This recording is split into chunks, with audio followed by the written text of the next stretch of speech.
मायापति। नारायण को क्या कहा गया? मायापति। तरह तरह की माया करते हैं विष्णु भगवान। तो देखिए वो सब जानते हैं कि नारद को क्या दुख है, लेकिन कहते हैं आइए मुनिवर आसन पे बैठ जाइए। अब क्या उनके यहाँ कोई आसन नहीं है, सबकी सैया है भैया, उसी पे बैठाते हैं। क्योंकि भाई देखिए क्षीर सागर में रहते हैं, दूध के सागर में, वहाँ कोई वहाँ सिंहासन तो है नहीं, लेकिन उसी पर बैठाते हैं, आप भगत करते हैं अच्छे से। अब जब आप भगत करते हैं तो उनका कुशल मंगल पूछते हैं, तो ऋषिवर थोड़ा उदास रहते हैं, लेकिन विष्णु भगवान जान रहे हैं, कह रहे आपकी उदासी का कारण क्या है? तो कह रहे आज मैं, आप तो सर्वज्ञ हैं, जानने वाले हैं, तभी आपको नहीं पता है। तो विष्णु भगवान कहते हैं हमको नहीं पता, ऋषिवर आप ही बताइए, आप भी तो ब्रह्म ऋषि हैं।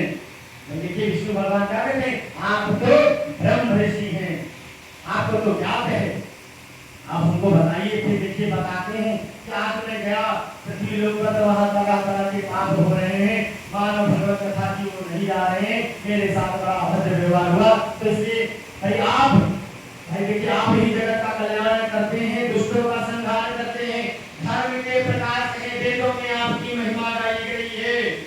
देखिए पापों का नाश करने वाले आप हैं, हर कण कण में आप व्याप्त हैं भगवान, आप ही मार्ग बताइए, ऐसा पूछते हैं।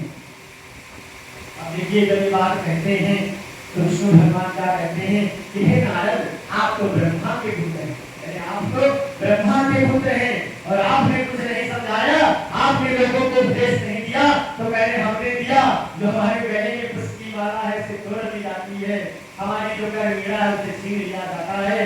इस प्रकार के मानव है तो उनको कैसे समझाएं? और भी आगे बताते हैं कि वहाँ के मानव कैसे हैं। नारद जी आप विष्णु भगवान से बता रहे हैं कि दीन मलिन दरिद्र को मूर्ख बुद्धि विवेक विनाय अभिमानी, तस कर लंपट ज्वारी तथा अनशिक्षित दुष्ट माया ज्ञानी, कि अन्न न पावत भोजन को यरु, पान को पावत शुद्ध न पानी, चंचल शोक विहार सभी नर, सृष्टि को चिंतन में लिपटानी। कह दीन मलिन दरिद्र को मूर्ख बुद्धि विवेक बिना अभिमानी।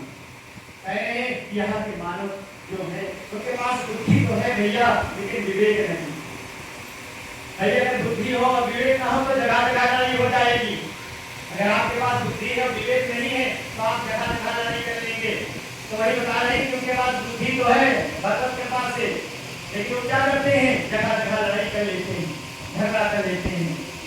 वो कह रहे कि अन्न न पावत भोजन को, घर में खाने को दाना नहीं है, लेकिन भगवान की पूजा वो करना नहीं चाहते हैं, भगवत कथा की ओर जाना नहीं चाहते, ऐसे मानव हैं। और मानव ने अत्याचार क्या किया? अब देखिए हम लोग भौतिकवाद में आ गए, भौतिकता के इस अंधकार में आ गए।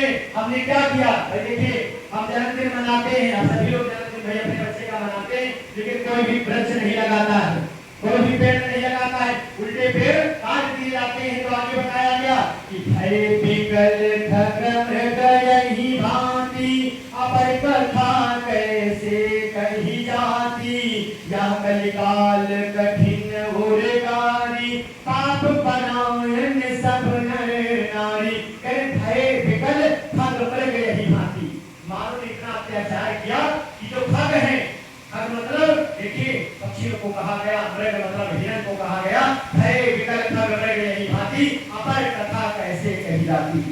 मैं उसका वृतांत नहीं कह सकता हूँ, उस दुख को मैं कह नहीं सकता हूँ, इतना दुख है मानव के पास। पाप करते जा रहे हैं, दुखित भी हो रहे हैं, लेकिन उनको ज्ञान नहीं है इस चीज का। भाई हम अपने पुत्र का जन्मदिन मनाते हैं, अगर हम कोई वृक्ष लगा देंगे तो क्या देगी? प्राणवायु देगी, ऑक्सीजन देगी। भाई देखिए हम इस वैज्ञानिक युग में भी रह रहे हैं, आपको उसको भी साथ लेकर चलना चाहिए।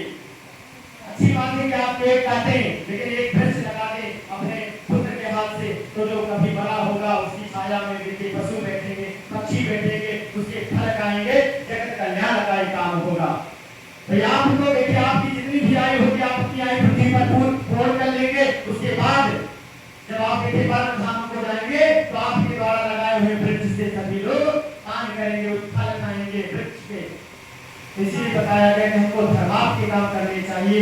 इस प्रकार जब बार बार निवेदन करते हैं तो भगवान कहते हैं कलयुग में जो श्री सत्यनारायण भगवान की पूजा करेगा उसका उद्धार होगा। पूरा पूजा का विधान बताते और भगवान अंतर ध्यान हो जाते। प्रथमो अध्याय संपन्ना भगवान